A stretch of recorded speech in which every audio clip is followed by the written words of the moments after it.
This is Kaku Ancient Seal. Today's video is sponsored by Bingo Bell. Be sure to like the video, subscribing is great as well, and if you are interested in grabbing this game or taking a look at it on Steam, you can check it out from the video description or as a pinned comment. So this is an open world adventure game where we're taking a look at it on PC as we are presenting this game from a Steam perspective. So yeah, a vast open world and a selection of unique biomes and environments. It's focused on action adventure, puzzles, and dynamic combat as you go on this sprawling adventure as a young boy tasked to restore balance to the land. The 4 elemental regions are where you'll be battling, and you'll be seeing that throughout the video here as I show off each of the distinct regions and locations that you can visit as you use your powers, gain new insight into how to battle and master them, and of course become more powerful as you eventually take on crazier bosses along the way. You have the help of Piggy, a powerful companion that will allow you to do crazy things such as create a bubble to go across water or even teleport to different regions.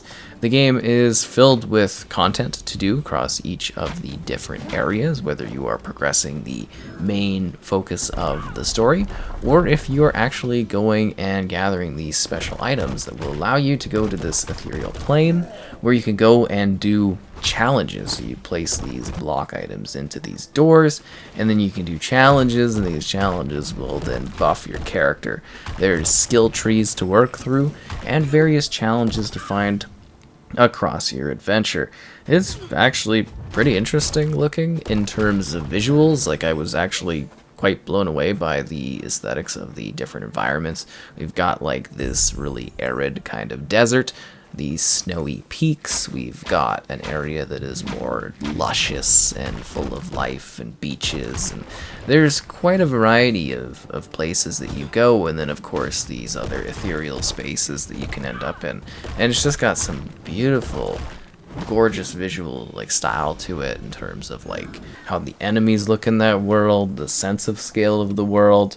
It all looks really quite great, and I was particularly blown away by the water in this game.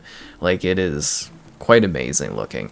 I will say, for context, we are on the RTX 4090 with the i9 13900K. Always like to mention that kind of detail, and the performance here was great as I worked through the game across different open world environments and had the settings basically maxed out across the board.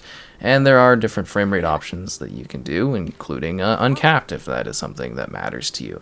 So your main character will go across on this adventure, meeting some other individuals depending on the scenario. Your snow pal has some special unique abilities. Maybe you'll come across somebody in a town that's running away from zombie-like foes.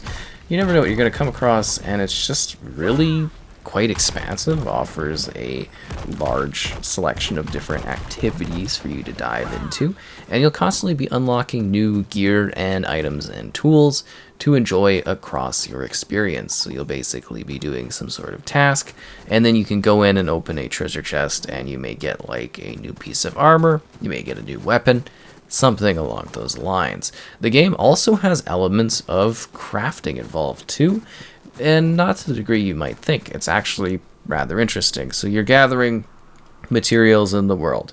So some of these materials can be used for things such as health. So you can grab some stuff and you can mix it together. You cook it at like a little place. Like, there's these different little camps all throughout the world that you end up going to. And you can go to these camps and you can be like, okay, I need a food that's going to heal me. Okay, I need a food that gives me a stamina boost. Things like that. And then there's also crafting elements for these elemental abilities. So you've got like a little slingshot type thing that you can unleash upon your enemies, and then you have different elemental properties on top of that.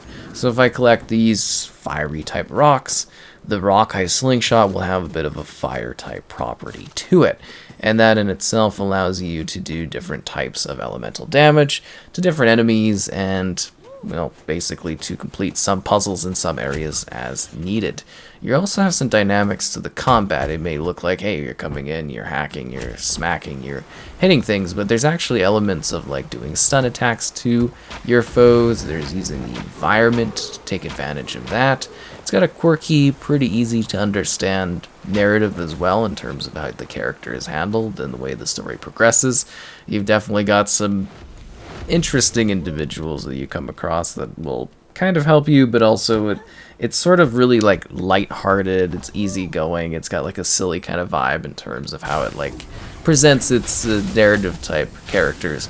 But there is a darker, deeper kind of story going on too in terms of the world and this sort of darkness that's present, and you're really just trying to, you know, explore this beautiful fantasy world, meet the characters, gather the hidden secrets across the different environments, and then make your way forward as you continue to become more powerful in order to handle the different challenges. It's really quite neat because you've got this focus on sort of a very realistic world, and then very animated, or, you know, in the realms of cartoon-like main characters and monsters and creatures and stuff that you fight along the way. It's actually really well balanced, and it sort of strikes this nice middle ground between something that is quite realistic and aesthetic, but also sort of playful and fun and engaging for all different types of audiences that maybe want something that is a little bit more easygoing and appeal, but still having a good level of challenge and difficulty to it as well as you continue to battle along. And as I said, there's quite a lot of depth to this and a lot of things to do. The beginning area is linear in setup, and it's, you know, tutorial-like in terms of being like, okay, here's where you're going, here's what you're doing, here's how you use these abilities. And then when you get to a certain point, you've done your sort of boss battle situation, you got warmed up, it's just like, go crazy, you know, go wild, explore anywhere you want.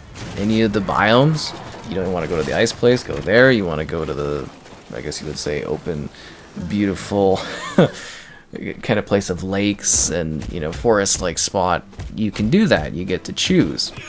And I think that's really well handled, the fact that it, you know, starts out giving you a little bit of context, setting up some of the puzzle elements, and then just gives you complete freedom to explore and enjoy the content and the sights of the game however you'd like. It really is quite open and free. You can do whatever you want. Do the main story thing, go off and do some side missions and everything like that. I think that's really, really quite spectacular and awesome. And while we are showing this off on the PC side of things, it is also supposed to be coming to consoles down the road, so I'm sure we will be revisiting it as well when that time comes, because, you know, it's actually a really neat, cool adventure game that I quite enjoyed. And again, liking the video is great, subscribing is great as well, and just, you know, check out the Steam store page, like I said, for the video description or as a pinned comment, and just so they know that I sent you there to take a look at that experience and see what this game has to offer for you.